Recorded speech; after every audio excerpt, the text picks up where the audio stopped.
what I think your prime concern here is going to be is how do you start to get rid of all of the front lawn parking? And what will it take? How many spaces do you need? And can you do that if you have parking on only one side? Probably not. Can you do it with parking on both sides? Probably not. Can you do it with parking on both sides plus the side streets? Probably. And all it is a matter of going to an aerial photo, figuring out how many spaces there are when parking is totally maxed out, and then go a different route. Now the other thing is, over time, I think many students are going to figure this out, is owning a car is a huge, huge cost. When my oldest daughter went through college, she knew that I was not going to buy her a car, and she was not going to have a car, and the amount of money she saved me is a fortune. Many, many, many parents insist on sending their children to a college where parking is cheap. And that's just been the way we have been as a country. But many parents are going to start to figure this out. I can either send you to this campus without parking, or I can send you this one with parking. You make the choice. No, Dad, I'd rather have the higher education or the higher quality of being in a small town and whatever. So we need to market things differently than we've marketed them in the past, and parking is going to be a big part of that. Yeah, car shares. Yeah. Yeah. And by the way, my wife and I did not own a car anytime when we were in college. We never bought a car until I was 35 years old, and we're going to sell our last car next year. We just find they're more of a problem than necessary. Now that makes me un-American, certainly makes me non-Michiganian, right? But to me, life is not about a car. Life is about the quality of life, how many people you know, and all these other things. Yeah. Anyone else? Okay.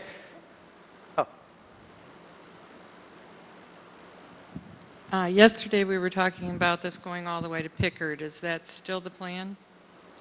Pickard would be how far beyond?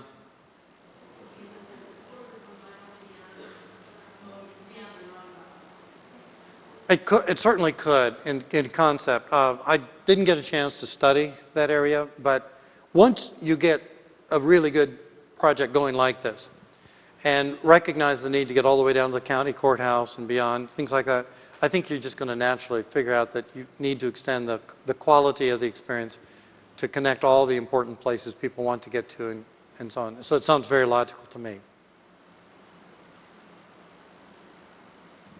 All right. Well, thank you very much. Yeah. Let me just say one final word or thought. I get to travel a lot. I work in 2,500 communities over the last 15 years, all parts of North America, many parts of the world. And Michigan, to me, is one of the best of all the places.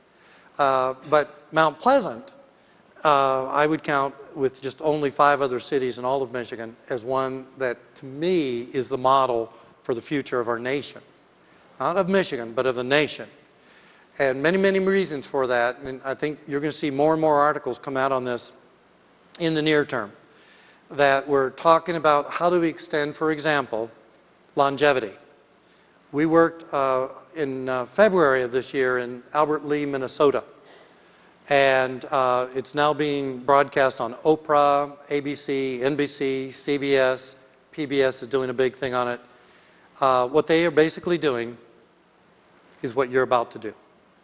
They're making it so easy that people can walk, they can bike, they can know their neighbors, they can socialize, they can do all these things, that they're going to be extending their lives, and this is what they've determined, 10,000 years in a town that only has 7,000 people.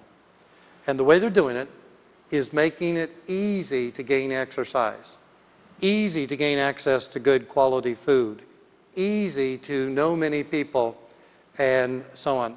So when I select Mount Pleasant as an area that I think, if you focus on placemaking and people, starting with corridors like this, that you are going to attract so many jobs, so many people who come here for retirement or just to open their new business or hold on to the students that would rather stay here than go back to wherever they came from.